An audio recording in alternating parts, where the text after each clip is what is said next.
Audio Jungle. Timnas Indonesia U20 masih punya 2 laga uji coba sebelum pulang. Sebelum kita lanjut, jangan lupa subscribe agar mendapat informasi yang terbaru.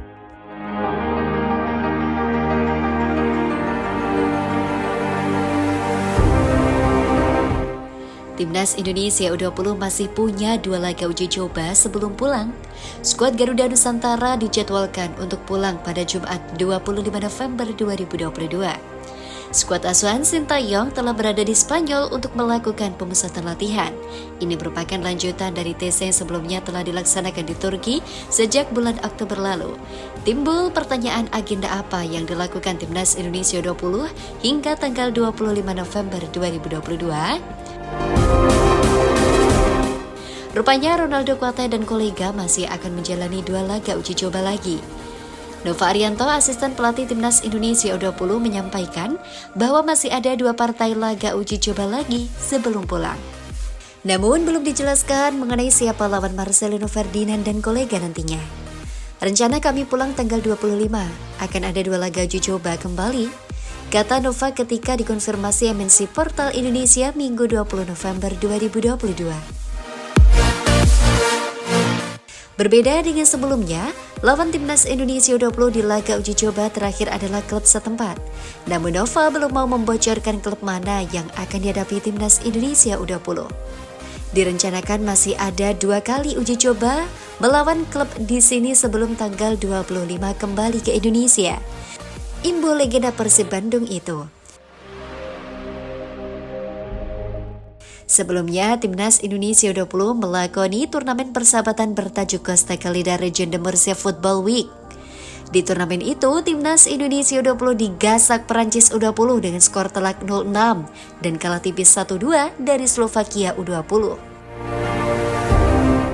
Timnas Indonesia U20 saat ini sedang menjalani pemusatan latihan di Spanyol. Di sela-sela TC, para pemain diwajibkan menonton pertandingan Piala Dunia 2022. Hal tersebut disampaikan oleh asisten pelatih Timnas Indonesia, Nova Arianto. Dia mengungkapkan tujuannya agar Marcelino Ferdinand CS dapat mengambil ilmu sepak bola modern dari turnamen 4 tahunan tersebut. Semua pemain Timnas Indonesia U20 diwajibkan menonton Piala Dunia 2022. Ujar Nova saat dihubungi wartawan. Pastinya para pemain Timnas Indonesia U20 diminta untuk belajar dari Piala Dunia tentang bagaimana tren sepak bola sekarang. Ujarnya menambahkan, Piala Dunia 2022 berlangsung di Qatar sejak 20 November hingga 18 Desember mendatang. Ini menjadi Piala Dunia pertama yang berlangsung pada musim dingin.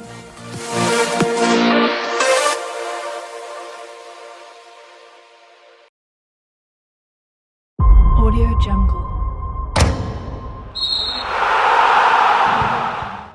Kata-kata pujian Rafael Struijk usai main dan cetak gol di Timnas U20. Sebelum kita lanjut, jangan lupa subscribe agar mendapat informasi yang terbaru.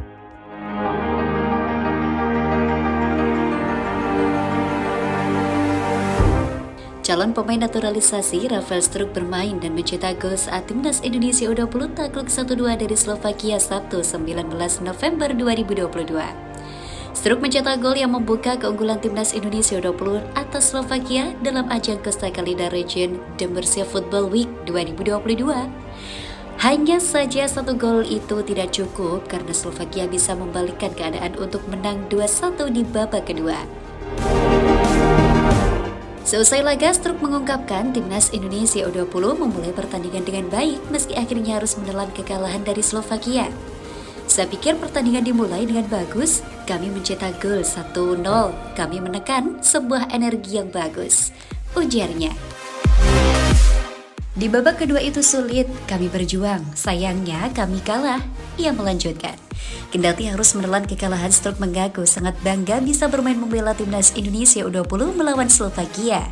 Saya bangga mencetak gol untuk negara yang menakjubkan ini, katanya. Struijk bermain 87 menit dalam laga melawan Slovakia sebelum diganti Ahmad Maulana.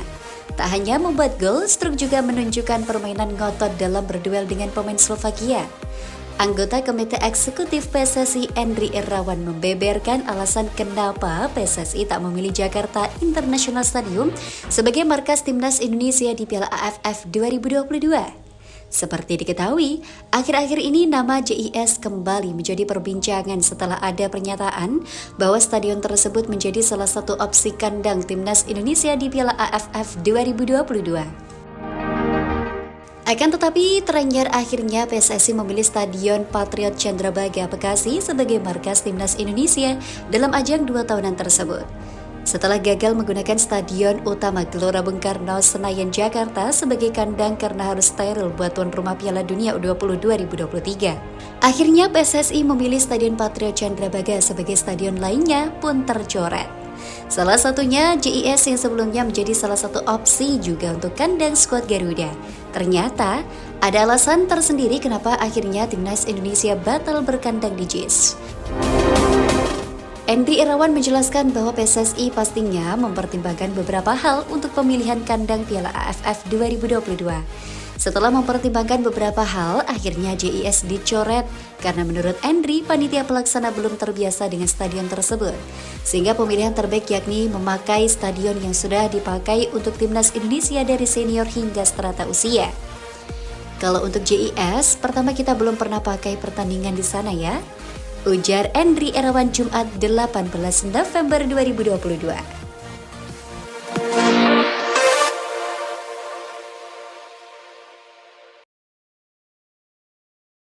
Audio Jungle.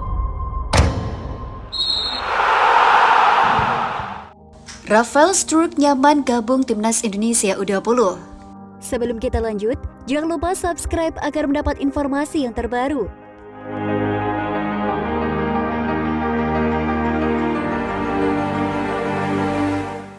Pemain asal Belanda, Rafael Struijk berbagi cerita di Instagram miliknya usai gabung Timnas Indonesia U20. Calon pemain naturalisasi Timnas Indonesia U20, Rafael Struijk sudah bergabung dengan tim Garuda Nusantara di Spanyol pada Jumat 18 November. Rafael Struijk adalah salah satu pemain yang direkomendasikan oleh Sintayong untuk dinaturalisasi guna memperkuat Timnas Indonesia U20 di Piala Asia U20 2023 dan Piala Dunia U20 2023. Penampilan Rafael Struijk sebelumnya juga sudah dipantau langsung oleh Direktur Teknik PSSI Indra Safri di Belanda, hingga akhirnya kini dia diminta bergabung dalam TC Timnas Indonesia U20 di Spanyol. Usai mengikuti latihan perdana bersama Timnas Indonesia U20 di Spanyol, Struijk mengungkapkan perasaannya lewat akun Instagram miliknya. Senang berada di sini Timnas Indonesia U20, ucap Struijk dikutip dari Instagram miliknya. Selain mengikuti latihan, Struijk rencananya akan memperkuat Timnas Indonesia U20 saat menghadapi Slovakia U20 pada laga uji coba di Pinatar Arena Spanyol pada Sabtu 19 November. Struijk adalah pemain yang memiliki darah Indonesia dari garis keturunan sang ayah. Dia lahir di Leidschendam, Belanda pada 27 Maret 2003. Usianya memang masih baru 19 tahun, namun Struijk sudah menembus skuad utama ADO Den Haag yang berkompetisi di kasta kedua Liga Belanda. Struijk memiliki kelebihan yakni mampu bermain di banyak posisi. Selain bermain sebagai winger kiri sebagai posisi utamanya, Struijk juga dapat ditempatkan di posisi penyerang tengah dan winger kanan. Kehadiran Struijk pun diharapkan bisa menambah ketajaman di lini depan Timnas Indonesia U20. Utusan AFF Sri Francisco Kalbuyadilai melakukan pertemuan dengan Menteri Pemuda dan Olahraga Zainuddin Amali di kantor Kemenpora Senayan, Jakarta Pusat, Jumat 18 November 2022. Dalam pertemuan itu, ada beberapa pembahasan, salah satunya berharap laga Timnas Indonesia di Piala AFF 2022 bisa digelar dengan penonton. Untuk itu, Sri Francisco Kalbuyadilai ingin pada musim ini seluruh pertandingan bisa disaksikan dengan penonton di Indonesia. Kami sadar bahwa Indonesia adalah satu negara yang memiliki penonton terbanyak di ASEAN. Mari kita bersama-sama bergandeng tangan untuk memajukan sepak bola di ASEAN, ucap Sri Francisco Kalbuyadilai. Pada turnamen ini, setiap negara memainkan 2 laga kandang dan 2 laga tandang. Adapun timnas Indonesia tergabung ke dalam grup A bersama juara bertahan Thailand, Filipina, Kamboja, dan Brunei Darussalam.